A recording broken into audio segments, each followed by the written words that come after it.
এই অলৌকিক ঘটনা দেখে সম্রাট শাহজাহান 1633 থেকে ব্যান্ডেল শব্দটি এসেছে আর শহরের নাম হয়েছে ব্যান্ডেল। জাহাজ সমেত বেঁচে ফিরেছিলেন। তিনি মনে করেন মাতা মেরি তাকে বাঁচিয়েছিলেন। যাচ্ছে জুবিলি ব্রিজ। 1887 সালে রানী ভিক্টোরিয়া এটি। উপরেও আরও একটি প্রার্থনা গৃহ রয়েছে।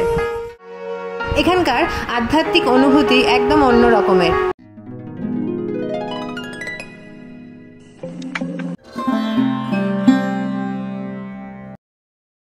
আমরা বেরিয়ে পড়েছি ব্যান্ডেল ট্যুরে, আর ব্যান্ডেলের দর্শনীয় স্থানগুলো তোমাদের ঘুরে ঘুরে দেখাচ্ছি। এর আগের ভিডিওতে তোমরা দেখেছো হংসেশ্বরী মন্দির। কলকাতার কাছাকাছি ব্যান্ডেল শহরে প্রচুর দর্শনীয় স্থান রয়েছে যেখানে একদিনের ট্যুরে তোমরা যেতে পারো।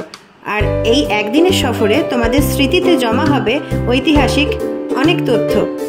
Hello guys, welcome to my channel explore with me Sanchari. চলে এসেছি নতুন আরেকটা ভিডিও নিয়ে। আর আজকে চলে এসেছি ব্যান্ডেল চার্চে। ব্যান্ডেল চার্চ স্থাপিত হয়েছিল 1599 খ্রিস্টাব্দে। আর এর সম্পর্কে যাবতীয় ইতিহাস তোমাদের জানাতে চলেছি, তো ভিডিওটা একটু স্কিপ না করে দেখতে থাকো পুরোটা। ব্যান্ডেল চার্চ আসলে খ্রিস্টানদের উপাসনা গৃহ। পশ্চিমবঙ্গে প্রাচীনতম খ্রিস্টান গির্জাগুলির মধ্যে এটি একটি।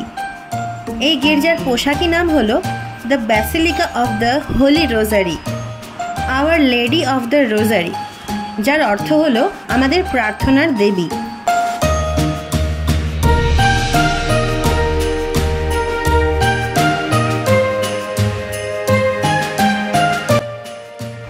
চার্চে ঢোকার পরেই দেখা যাবে বিভিন্ন স্কাল্পচার এবং ছবির মাধ্যমে যীশু খ্রিস্টের জীবন কাহিনী ফুটিয়ে তোলা হয়েছে।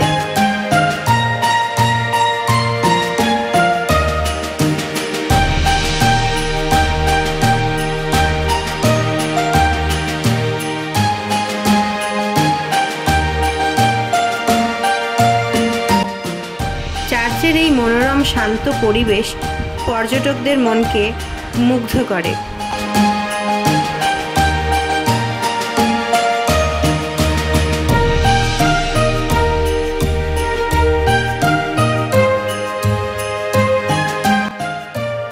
অনেক মূর্তি আছে, স্কাল্পচার আছে, যার মধ্যে অনেক এরকম মূর্তি আছে যা দেখলে মনে হবে যীশুখ্রিস্ট যেন স্বয়ং আমাদের আহ্বান করছেন। দুহাত বাড়িয়ে আহ্বানরত এই মূর্তিগুলি দেখলে জীবন্ত মনে হয়।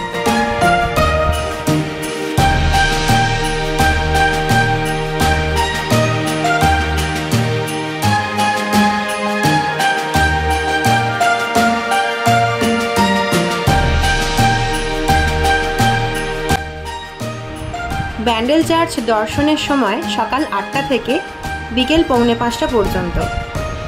আর এই গির্জাতে প্রবেশের কোনো মূল্য লাগে না।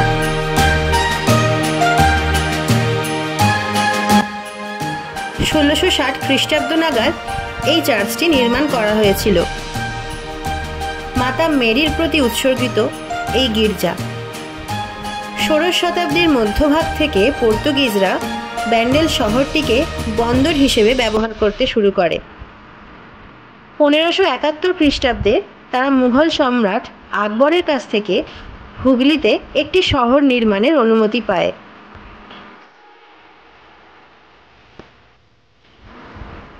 ব্যান্ডেল এই নামটি বান্দার থেকে এসেছে বলে মনে করা হয়। এই বান্দার শব্দের অর্থ হলো বন্দর। এই জাহাজের ঘাঁটি বা বন্দর যেহেতু ছিল, সেই জন্যই মনে করা হয় বন্দর থেকে ব্যান্ডেল শব্দটি এসেছে আর শহরের নাম হয়েছে ব্যান্ডেল। চার্চের সামনে একটি জাহাজের মাস্তুল আছে। জানা যায় 1660 সালে এই নতুন তৈরি গির্জার চূড়া দেখে এক নাবিক দিক নির্ণয় করে প্রবল ঝড় ঝঞ্ঝার হাত থেকে জাহাজ সমেত বেঁচে ফিরেছিলেন। তিনি মনে করেন মাতা মেরি তাকে বাঁচিয়েছিলেন, তাই কৃতজ্ঞতা স্বরূপ জাহাজের মাস্তুলটি তিনি গির্জাকে দান করেছিলেন, আর সেটি এখনও সযত্নে রাখা রয়েছে। ব্যান্ডেল নামকরণের পিছনে আরও কতগুলি যুক্তি রয়েছে। যেমন অনেকে বলেন মাস্তুলকে যেহেতু পর্তুগিজ ভাষায় ব্যান্ডেল বলে, তাই এই অঞ্চলের নাম ব্যান্ডেল হয়েছে। আবার কারোর মতে মাস্তুলের জন্য নয়, বিদেশি ভাষায় ব্যান্ডেল বলে একসাথে বসবাস করাকে। আর যেহেতু এখানে উপনিবেশ ছিল, তাই অনেক বিদেশি এখানে একসাথে বসবাস করতেন, আর সেই থেকেই জায়গাটার নাম হয়েছিল ব্যান্ডেল। সর্বসাধারণের জন্য ব্যান্ডেল চার্চ সারা বছর খোলা থাকে, কিন্তু 25শে ডিসেম্বর এবং 1 জানুয়ারি এই চার্চ বন্ধ থাকে। আর সারা সপ্তাহ উপাসনা গৃহ খোলা থাকে, কিন্তু রবিবার দিনটি উপাসনা গৃহ বন্ধ থাকে।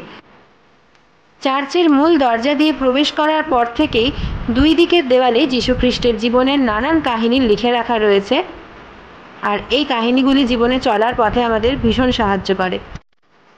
ভিডিও করা নিষেধ থাকার দরুন কয়েকটা ছবি আমি এখানে দেখানোর চেষ্টা করলাম।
চার্চের উপাসনা গৃহ থেকে বেরিয়ে এবার সিঁড়ি দিয়ে আমরা উপর দিকে উঠছি।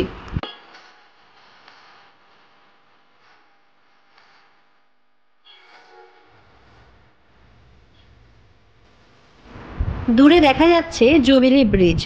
1887 সালে রানী ভিক্টোরিয়া এটি নির্মাণ করেছিলেন।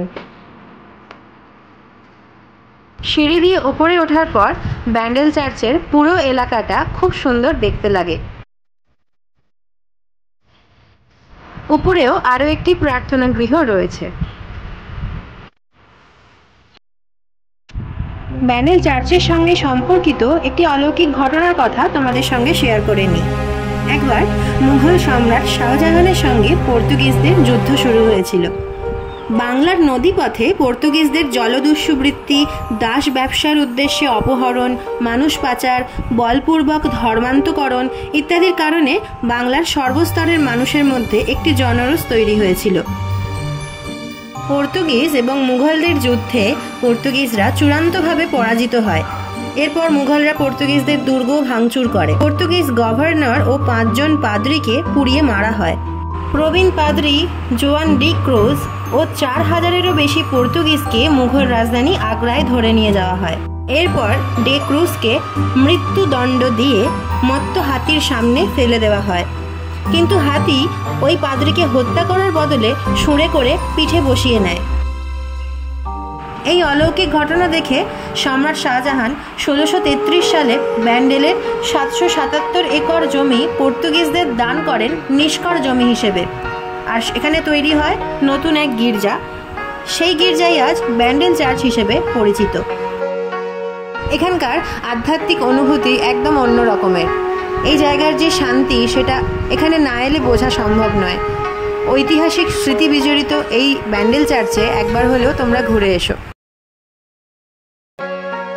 হাওড়া ব্যান্ডেল মেন লাইনের ট্রেন ধরে ব্যান্ডেল স্টেশনে নেমে সেখান থেকে তোমরা টোটো পেয়ে যাবে, আর সেই টোটো তোমাদের ব্যান্ডেল চার্চের দোরগোড়ায় নামিয়ে দেবে। ব্যান্ডেল চার্চের ভিডিও আমরা তাহলে এখানেই শেষ করছি। ভিডিওটা কীরকম লাগলো তোমরা কমেন্ট করে জানিও, আর ভালো লাগলে লাইক, শেয়ার এবং সাবস্ক্রাইব করে আমার চ্যানেলের পাশে থেকো। তো দেখা হচ্ছে নেক্সট ভিডিওতে, ততদিন ভালো থেকো, বাই।